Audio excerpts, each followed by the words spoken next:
This is the most wonderful time of the year. I know there's other seasons and people can say this, but this is the most wonderful time of the year. And we'll talk about it after this.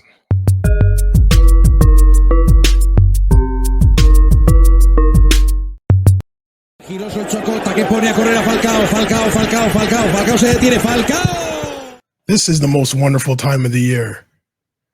This is the time when, American football's around the corner.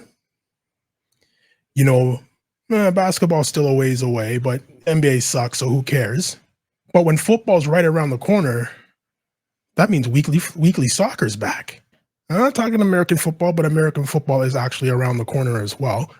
I think we're 4 weeks away from the opening Thursday night game, Ravens versus Chiefs. Can't wait to tune in for that. But we're going to be talking about a different football, the original football, the properly named football.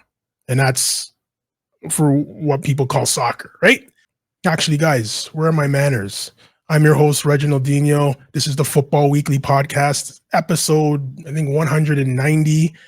Like I told you last show, we're probably going to hit 200 this. We should hit 200 this season. So, trying to get something planned for that show. Actually, looking in maybe a call-in segment. Who knows? Looking into that, but again, that's about eight episodes away. That's about 8 episodes away. So we'll keep you abreast on what we're going to be doing for that special moment. Because I don't think we really did anything for our 100th episode. I probably forgot it was our 100th episode and didn't do anything. But we'll do something definitely for the 200. But guys, EPL's back, Serie A's back, La Liga's back. And this year, they all started on the same weekend. Usually, EPL starts first, and a couple of weeks later, Serie A gets going, and then maybe a week after that, La Liga. But this year, they all started at the same time, same Saturday. Everybody played. There were so many games on this weekend. I couldn't believe it. And the good thing about the rain this whole weekend, which is a whole another thing I don't want to get into, but a good thing about it is we were able to watch those games. I did wake up at 7:30 on a Saturday morning to watch Ipswich Liverpool.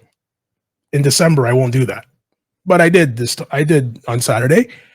Not really going to go through all the results and the table. It's only one game in. Tottenham just played Leicester City today.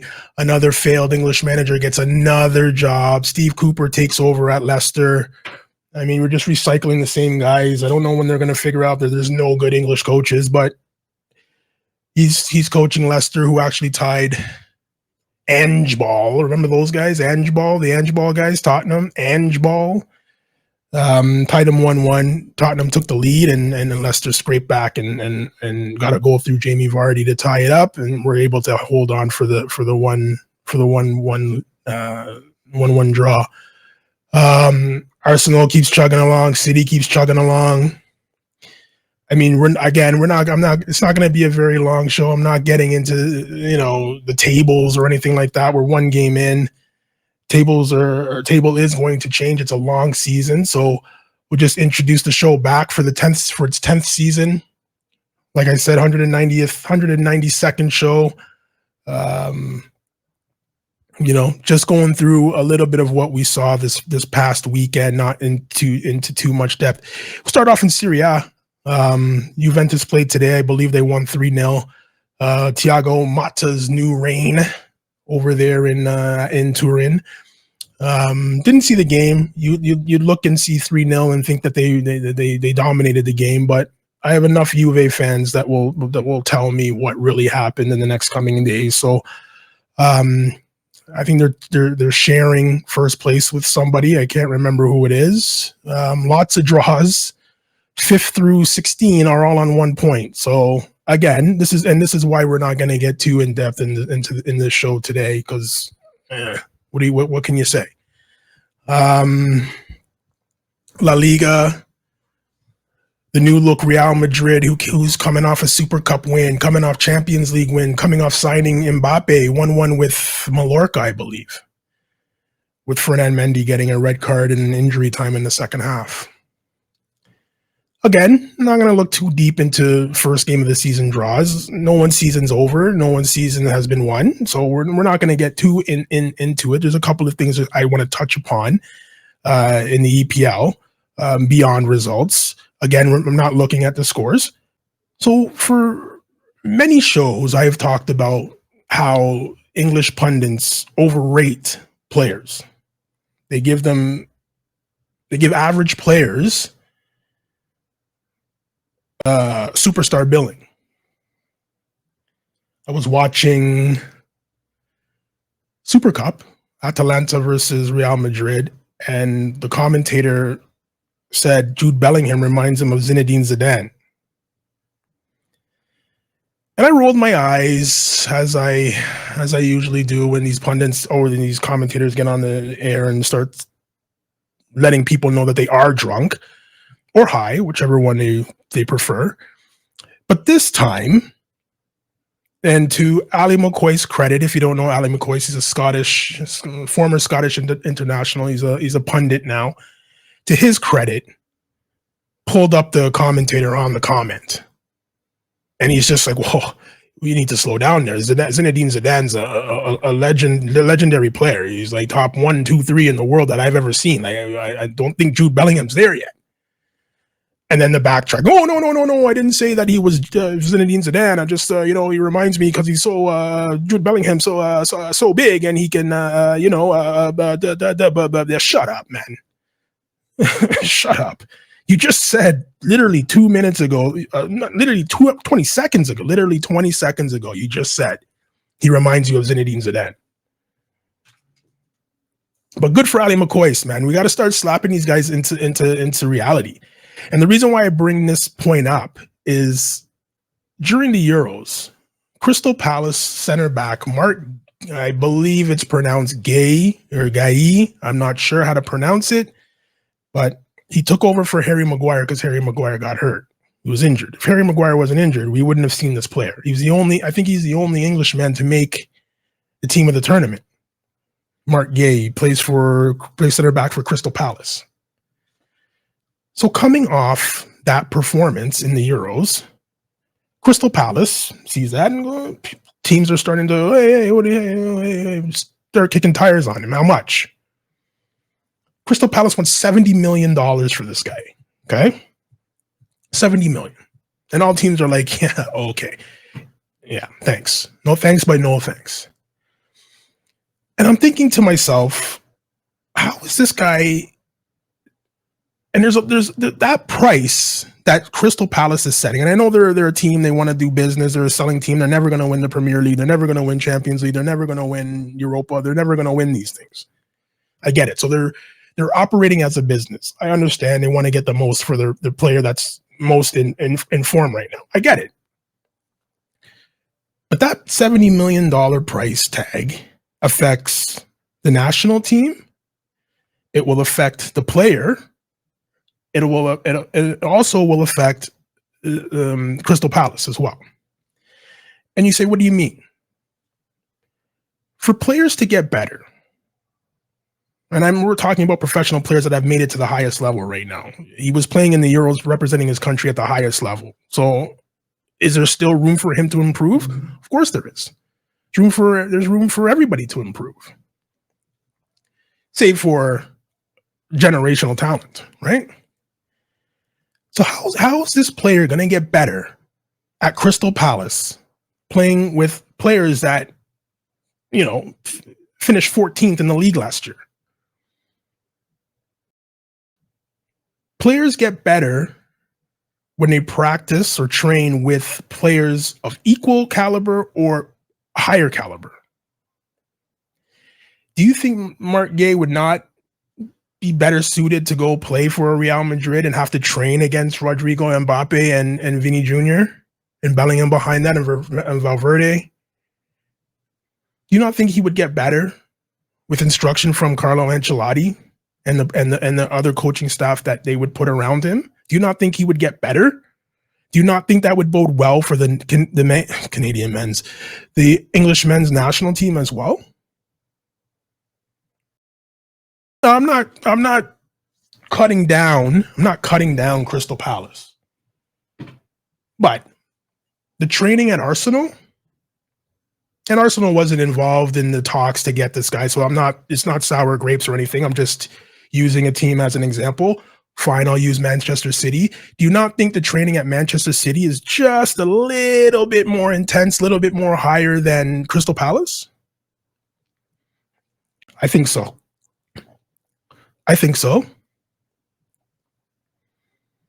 So how is this player going to get better if he's priced out of a move that's going to make him a better player, which in tail bodes well for your national team, because he's going to be that much better on his national team now. Everybody's talking about Jude Bellingham. Jude Bellingham went from Dortmund to Real Madrid. He's playing with those guys every day, day in, day out. You don't think he's going to learn anything from those guys? You don't think Carlo Ancelotti has him on his way to be one of the best players in the world?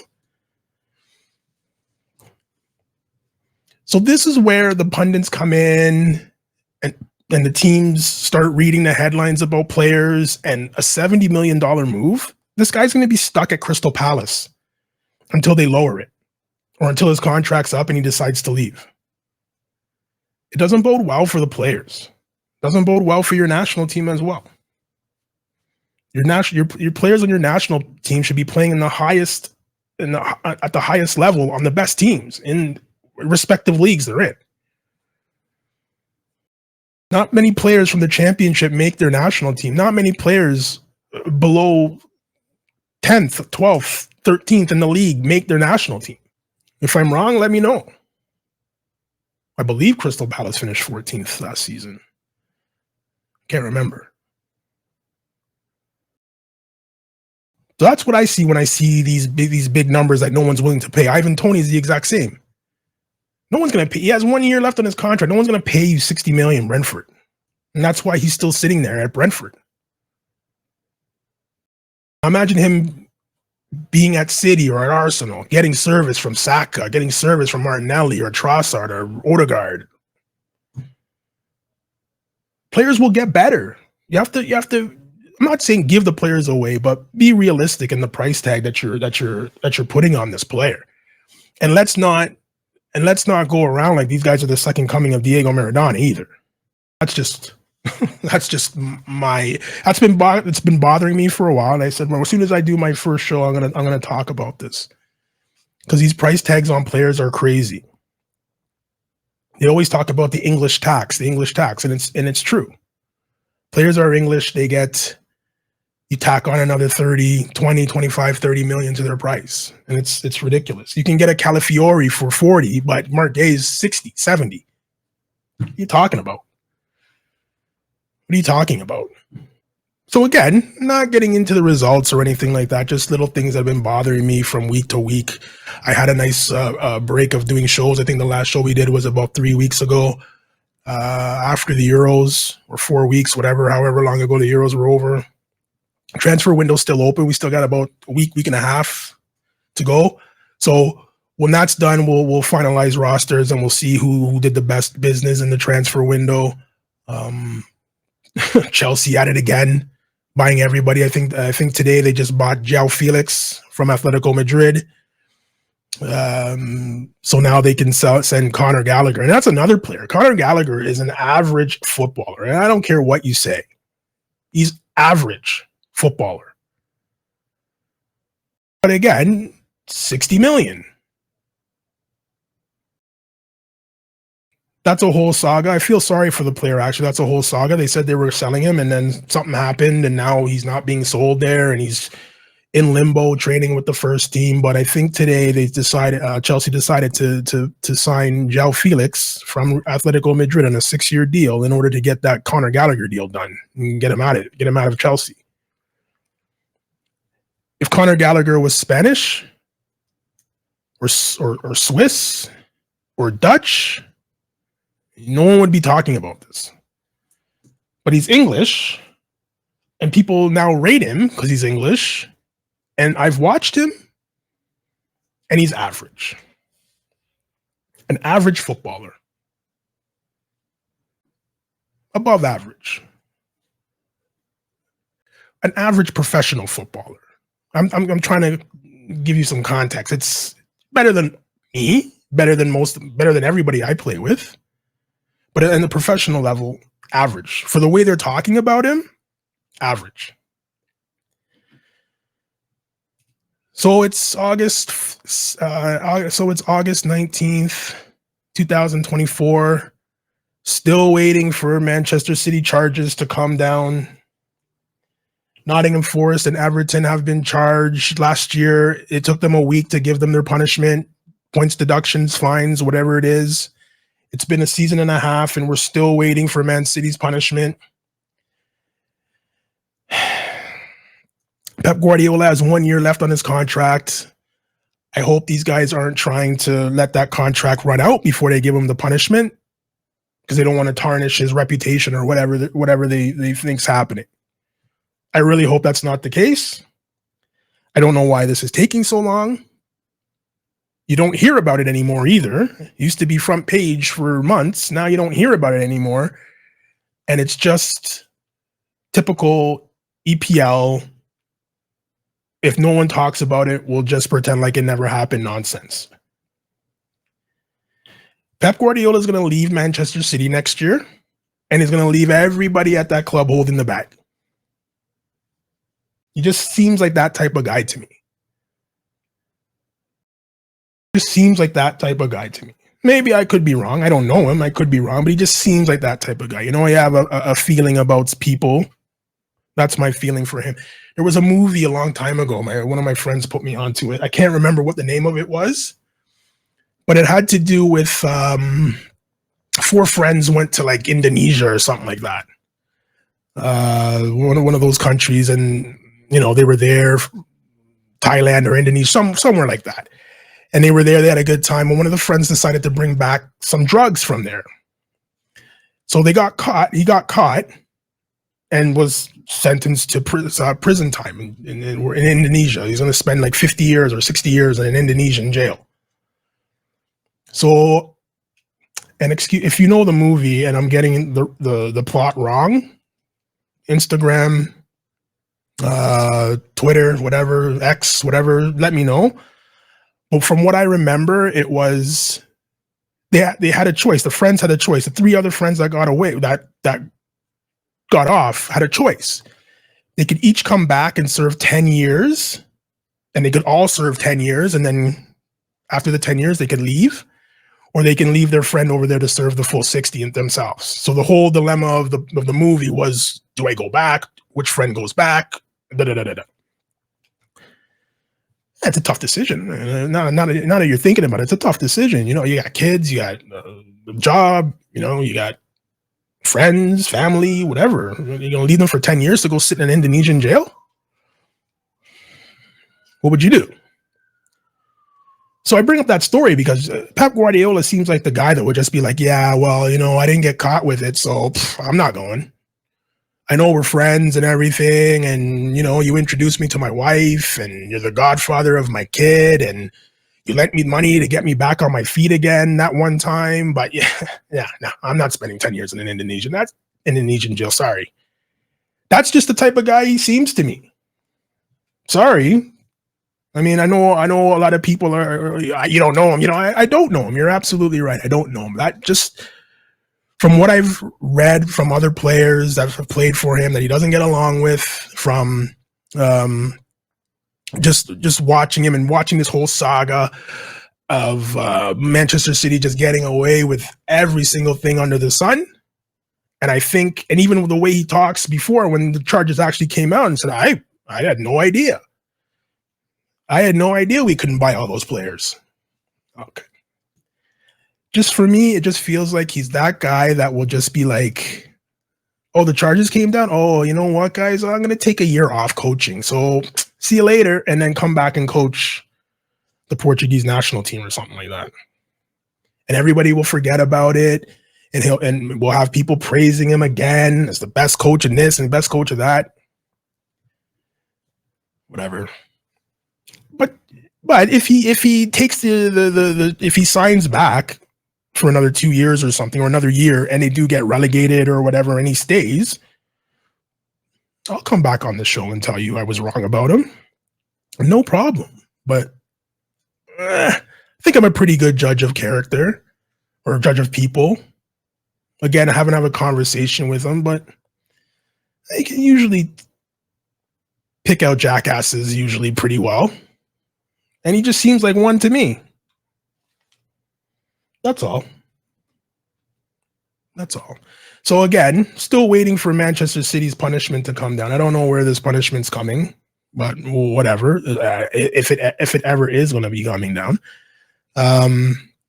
So we'll see. Manchester City played Chelsea over the weekend. Chelsea's a joke.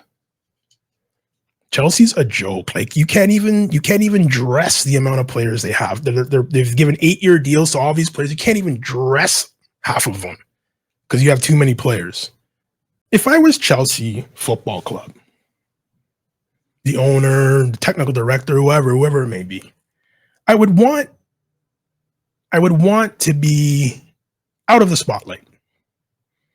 Everyone's killing us right now because we've bought all these players, and the joke is, there's a million people on the field. Oh, look, Chelsea's first team. You know what I mean? Like everyone's, you want to stay out of the controversy, at least for one day, or at least for 6 days of the week. You just want to fly under the radar. Don't say anything. Don't do anything. Just practice, coach, train. We'll go out and play hard and hopefully win. Pundits can talk shit all they want during the 90 minutes. After the 90 minutes, just let's fly under the radar and don't do anything that will cause, a ripple effect within the club. That's what you would think. So if you guys were watching the Copa America, some Argentinian players were recorded singing a song. I don't know if it's racist or not. They're just singing. They were pretty much singing to the French team that, your mom's from Cameroon, your dad's from Angola, but you're French. Which I don't understand, because if you're born in France, you're French, aren't you? Doesn't matter where your parents are from, does it? If my parents are born in Ghana and I'm born in Canada, I'm not Canadian? It doesn't make sense. Anyways, he was the guy who recorded it. And you have a whole bunch of French players on the national team on the club team, Chelsea. There's a whole bunch of French players there who probably do have parents that were born in Cameroon but moved to France and had their kid. So you're singing songs about those players. So it's very awkward to come back to that training session or that training group. Should have been awkward. So instead of just being cool and, let's try to, like the EPL likes to do, let's try to just push it on the rub, hope people forget about it and move on. Nope. They make him captain of the game. They made him captain of the first game of the season. Enzo Fernandez was the captain of Chelsea Football Club, the first game of the season, coming off a racism row from about 4 weeks ago. Can't write it, man. Can't make it up. Can't make it up. So that's the first thing I saw. Enzo Fernandez is the captain, but he just recorded a video. But how? And everyone on Twitter, Instagram, to say, like, how is Enzo Fernandez? How do you make Enzo Fernandez your captain after what they did? Messi was told to apologize. He didn't want to apologize. So I think one of the government official got fired because she told him to apologize, and a whole messy situation. You want to fly under the radar and just, kind of work out your team, maybe you don't make Enzo Fernandez the captain. Maybe you don't. I don't know if he's the captain for the season or if he was just captain for that game, but I don't know how you make that guy your leader. Smiling, singing on video. Actually, he was the guy recording it with the phone, recording it. Captain. I don't know. Not something that I would have done. I would have had him at the back of the line. Just go out there, play. After the game, don't do any interviews. Come straight in here, get changed, take a shower, get changed, get in your car, go home. Until this whole thing blows over. So the captain now has to come out after the games and speak. Like, who's going to be the first interviewer to be like, so you, anyways, whatever. I didn't hear anything about it, so maybe nothing happened, or he pretended that he doesn't speak English, so they didn't talk to him. But I don't know, man. Chelsea just seems like a big freaking mess, man. Big mess. And I hope Arteta and Edu are sitting there saying, you know what, there's a couple of players on Chelsea that I would actually like. This is me talking, not them. There's a couple of players on Chelsea I would actually like to see in an Arsenal uniform. Armando Braga, 22 years old. He reminds me of Dusan Vlahovic a little bit, which we tried to get and couldn't get. I mean, they have to offload players. I think I was reading today, they have to offload 10 players before to get under the, or to match the money that they've laid out. They got to sell 10 players. And he's one of the names that was bandied about. He was 60 million last year. They're saying 25 now. Arsenal fans are dying for a striker. I don't know why. I don't know why we're dying for a striker, but I'll explain all of that on my other podcast, The Clock Enders. Arsenal don't need a striker. Well, I'm not going to say they don't need a striker. They don't need a striker as badly as people think they do. People get this one notion in their head, and we need. That's what we need. We need. I remember when we bought Mustafi from Valencia. We need Mustafi. We need Mustafi. We need him. And we got him, and now we couldn't get rid of him fast enough. I don't think we need a striker. I'll explain it all on my Arsenal podcast. But there has to be a clear out at Chelsea. Who's going to go? And what prices are we going to be able to get guys? Are we going to be able to get guys for? It's got to be a bargain herald's clearance. It's got to be. You got to take as much money as you can. And I think Edu and Arteta are just sitting back, waiting for the 31st of August and say, hey, bro, I'll give you 10 million for him. That's it. And I think they have a lot of those irons in the fire right now, Arsenal and Arteta. They haven't really bought anybody. They bought Calafiori from Bologna. They bought, they made David Raya's loan permanent. Still trying to get rid of Nketiah. Still waiting for Mikel Moreno to walk into the Emirates.